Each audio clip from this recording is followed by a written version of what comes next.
exchanging wedding vows with his soulmate Charlie Gilbert, Countryfile favorite Adam Henson wept uncontrollably. After almost 3 decades together, their pledges carried a special poignancy. For as well as celebrating their love, the couple feared their hastily arranged wedding was Charlie's final farewell to their nearest and dearest. Weeks earlier, the 57-year-old had been diagnosed with pancreatic cancer, and now, instead of a honeymoon, she was hours away from critical life-or-death surgery. "We cried a lot," recalls Adam. "Those vows cemented my emotions and let me say from the heart how I feel about Charlie." The registrar wasn't aware of our situation and said she'd never had such an emotional couple. "For us, it was a way of saying goodbye to everyone," Charlie says. "After 28 years together you do get a bit complacent, but getting married was suddenly really important. We didn't know how long we had left, and I wanted Adam to know I was committed to him." The pair had had an on-off relationship in their late teens after meeting in sixth form. They got together at 28 years old, eventually settling on the 1,600-acre Cotswolds farm west of Cheltenham, Gloucestershire, where Adam grew up. It was Charlie, a location manager with the BBC, who encouraged Adam to go for the Countryfile presenter role, coaching him through his auditions. They had faced hardship before, almost losing the farm and their home in the 2001 foot-and-mouth crisis, but nothing could have prepared them for Charlie's perilously close brush with death 2 years ago, revealed for the first time in Adam's new book, Christmas on the Farm. "I'd been blessed with good health," Charlie says. "I've always been the one who shrugs off a cold. But with hindsight, I had a gurgly stomach through 2020, occasionally needing to quickly dash to the loo. I just thought I'd maybe developed some food intolerances." Charlie's tummy upsets worsened over Christmas 2020 and, in early 2021, she saw her GP and had stool samples analyzed for a possible farm infection. The results were negative, but by May Charlie was suffering crippling diarrhea and had lost 10 pounds in weight. "I felt drained, washed out," Charlie recalls.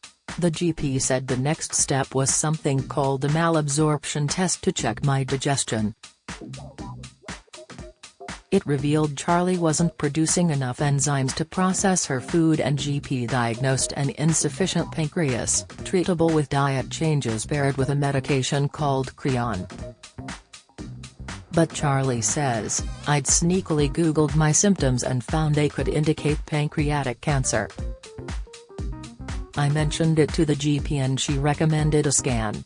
Waiting for it at the hospital I was overcome with absolute dread. I knew something awful was wrong with me." However, in the following weeks, Charlie's symptoms stabilized as her body adjusted to taking Creon tablets with every meal. She got stuck into work, kept a busy social life and would walk miles with the family's pet dogs. 5 weeks passed and you assume no news is good news, 57-year-old Adam explains. "You think if it's serious, if it's cancer, they'll ring you in a week. But this was post-COVID and they probably had a pile of results to work through."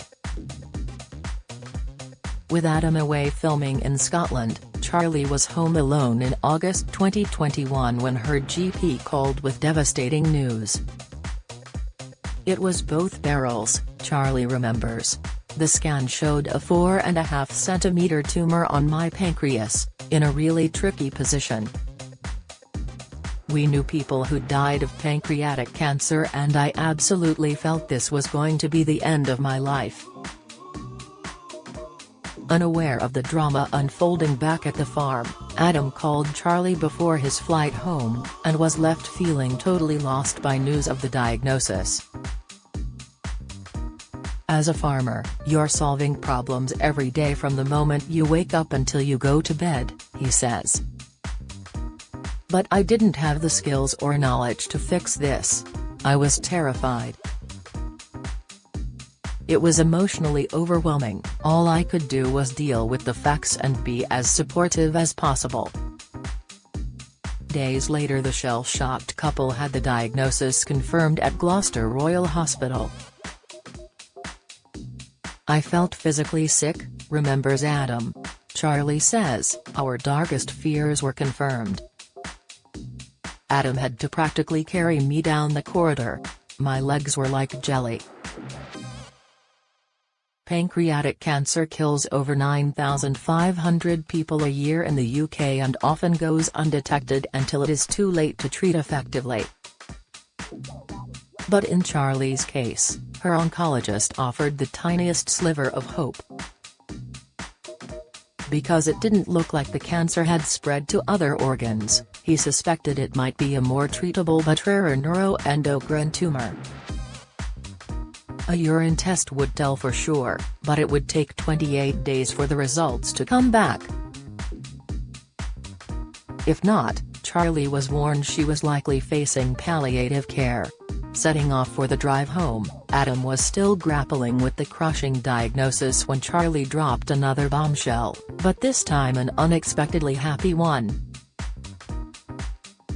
Getting married had never been important to me, says Charlie. Having 2 children together was all the commitment Adam and I needed. But now it was the most important thing in the world. I needed this public show of unity, and I needed to bring us together before I died. It took no time for Adam to agree. I said yes, of course.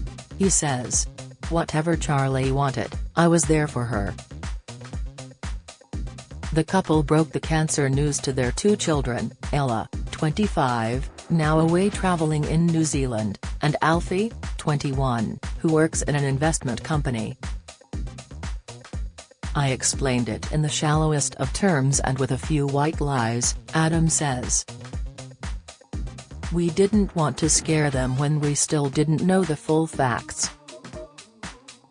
Charlie's mum, Sue, and sisters Vicky and Catherine, correct SP, rallied around to help arrange the wedding for September 2021.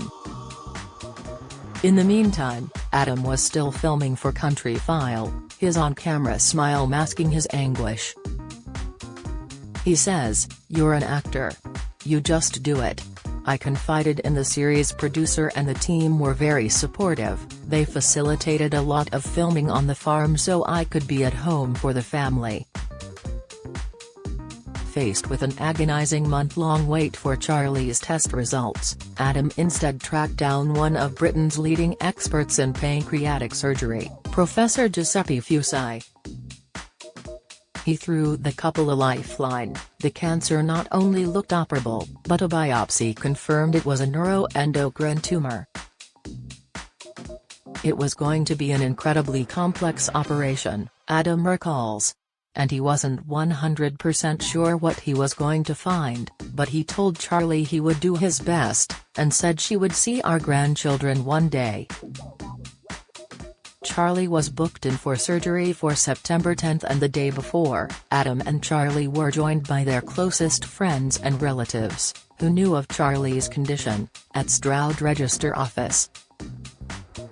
It was a horrible position to put everyone in because you're trying to be happy, but I was going into hospital the next day, and didn't know if I'd be coming out, Charlie says. It was the best possible last day I could have had. Adam recalls, there were a lot of tears and a lot of emotion in the room. Charlie wore an ivory dress and looked stunning when she walked in with her mum.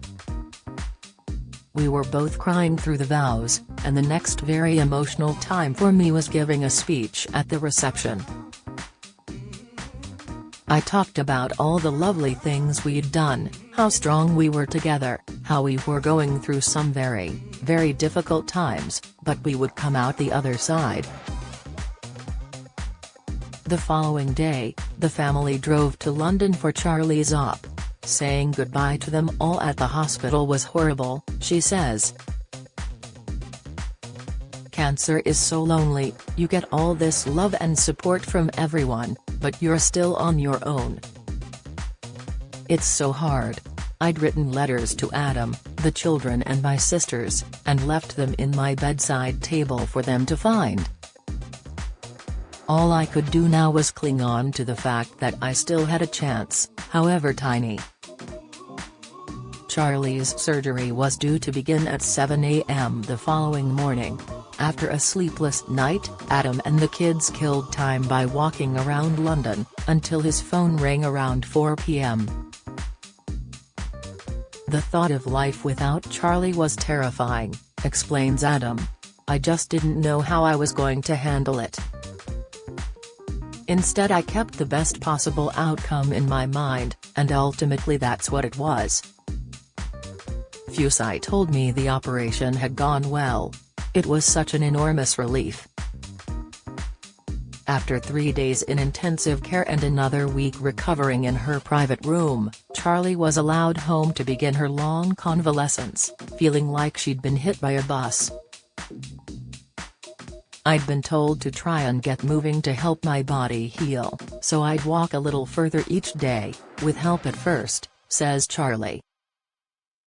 I remember a couple of weeks in, I was walking on my own and it started raining. It was such a life-affirming, pivotal moment. I thought, oh my God, I'm alive. I have a future.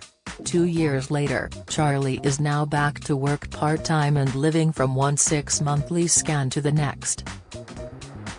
It has altered our outlook on life, Adam admits. Friends and family are even more important to us now, they've been so supportive. In the past I'd push the children to be more career-focused and get ahead. But now I'm just have a lovely time. Look after yourselves, but have a lovely time doing it, because you just don't know what's around the corner. Christmas on the Farm by Adam Henson is published by Sphere and out on October 26 in hardback, RRP £22. Symptoms of a silent killer. Symptoms of pancreatic cancer can vary from person to person. Not everyone will have all of them, and the disease often causes no symptoms at all in the early stages.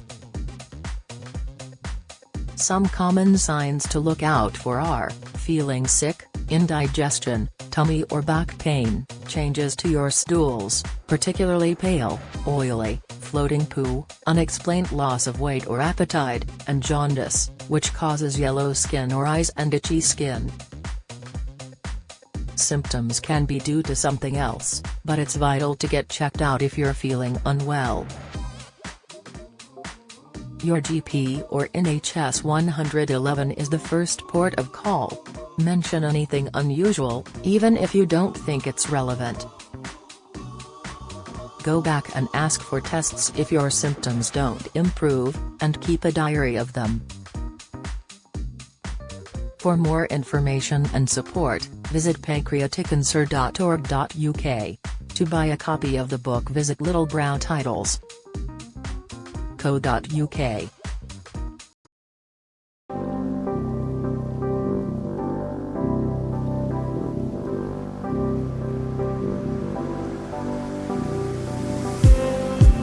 Just need